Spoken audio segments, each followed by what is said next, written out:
Okay. How you doing? This is a very long piece. This is Carla. This is spoken word. This is a very long piece. This is a thing on menopause.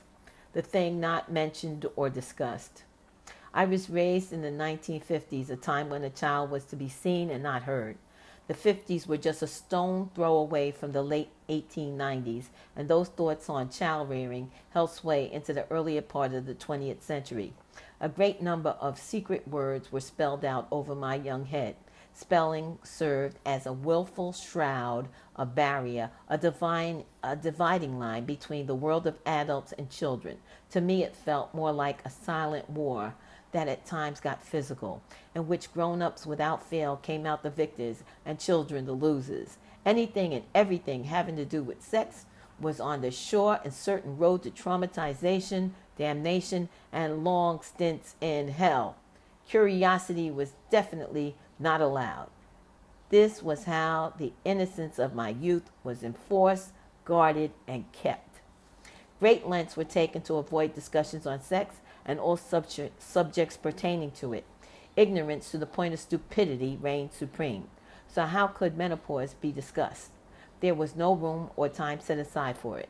The outward signs of its existence were unsightly hairs protruding from the faces of middle-aged women, profuse sweating, accompanied by an unbelievable amount of crankiness, coupled with the hurried and violent opening and snap of handheld fans, forcefully pushing air mass in rhythmic motions to and fro.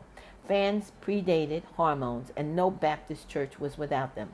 As I became older, menopause was a phenomena that happened to someone else. In my magical thinking, I was or would be sheltered, inoculated, or somehow immune to it. As far as I was concerned, which wasn't much, menopause was in Never Never Land, as in never going to happen to me. Menopause starts much sooner than we are led to believe. It is not something that suddenly happens in your 50s. May I add that we are never ready for it. It is a very slow and gradual process with more than one symptom. In my case, the first clue was sleep. I would wake up from a deep sleep, for no apparent reason. Over the course of time, interrupted sleep would become routine, falling back to sleep would become harder, and deep sleep would become almost impossible. We all have experienced a chill, as if someone had crossed over our grave. The common blanket or sweater is a quick fix for such a chill. That is not what I experienced. The chill started in my right foot, spread up both my legs and arms, then my chest, neck, and head. The blood in my eyeballs felt like ice water. The temperature of the Arctic Ocean is the best description. Let's say it was 0 degrees Celsius. This came as a total shock to my system. Did I forget to mention the uncontrollable and violent chattering of my teeth? It was a wonder that I still had teeth. I thought they would break, fall out on my pillow, that I would have to scoop them up. Really thought that. And I'd have to scoop them up, crazy glue them back into place. Into place. Now, some may say this was a cold flash, but to me it was instantaneous chronotization. The only way someone should feel that cold is if they were already dead and the whole world had decided to stroll across their grave. It was a half hour before my body temperature returned to normal.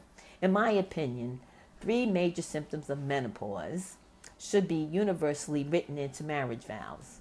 The new vows would read as follows: for richer or poorer, for better or for worse, through sickness and health, notwithstanding, unremittent hot flashes, mood swings, and hysteria.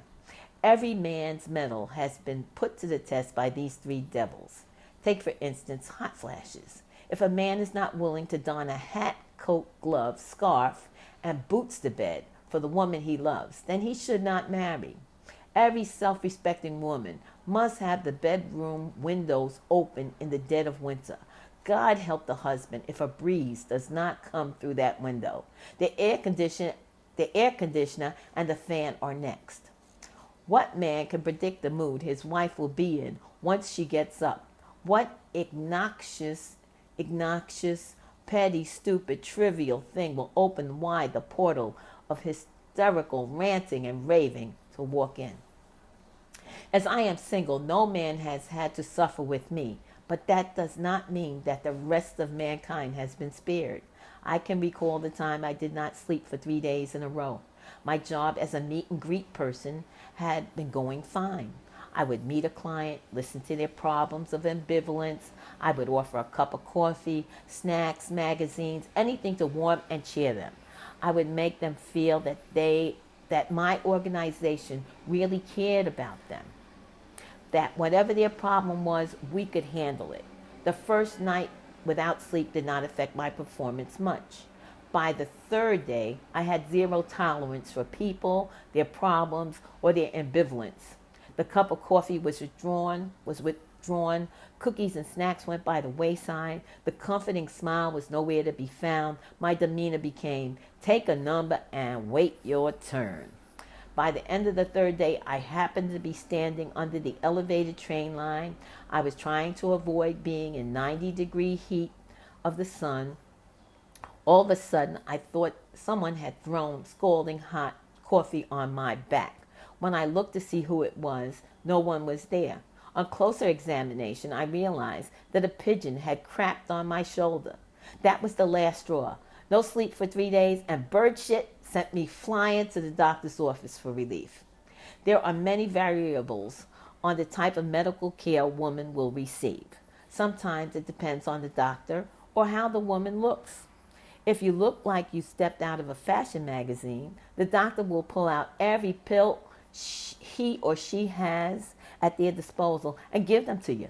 If you are black, they may think to themselves, you survived slavery, didn't you? Therefore, you don't need no help. Not knowing what the prevailing thought would be, I was not taking any chances. I went in with both guns loaded and drawn. I wanted sleeping pills and tranquilizers. I let it be known from the start that I was not walking out of that office empty-handed. The only way I was leaving that office was with one or the other or both. The doctor told me I couldn't have both because I would be zonked out. I relented. He took a blood test, gave me a 3-month supply of sleeping pills, and a follow-up appointment with my primary physician. Never was sleep so thoroughly enjoyed or so wonderful. 2 weeks later, my regular doctor had the results of my blood test. He vehemently pointed to each result and shouted as he read them to me, postmenopausal, postmenopausal, postmenopausal, as if I was a 3-time felon, as though I was guilty of some horrific crime and the verdict was in. Accordingly, I would now have to be prosecuted to the fullest extent of the law for having one hot flash too many. Each time he said it, I felt old, unattractive, and worthless. I thereby ended our doctor-patient relationship, but with it came a welcome clarity. I now realize why I had cried morning and night for a whole year. My tears were just another facet of menopause. My initial response to this new reality was anger, frustration, and sorrow. Since I was postmenopausal, I made it my business to look the part. With a quickness, I dispatched myself to the nearest vision center. I purchased the ugliest pair of eyeglasses I could find. Big black horn-rimmed glasses. Wearing them made me look like a geek. As they were my first pair of progressive lenses, my head bobbed up and down like a yo-yo until I got adjusted to them. I was absolutely miserable until my younger coworkers informed me of my new persona.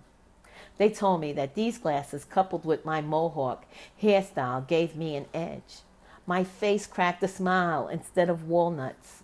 Today, I handle most of my symptoms like a professional. Ice water, fans, late-night television, used in combination or separately, have seen me through the last 7 years. I never hesitate to educate young women on what they have to look forward to as they grow older. Hot flashes and hair on your chin.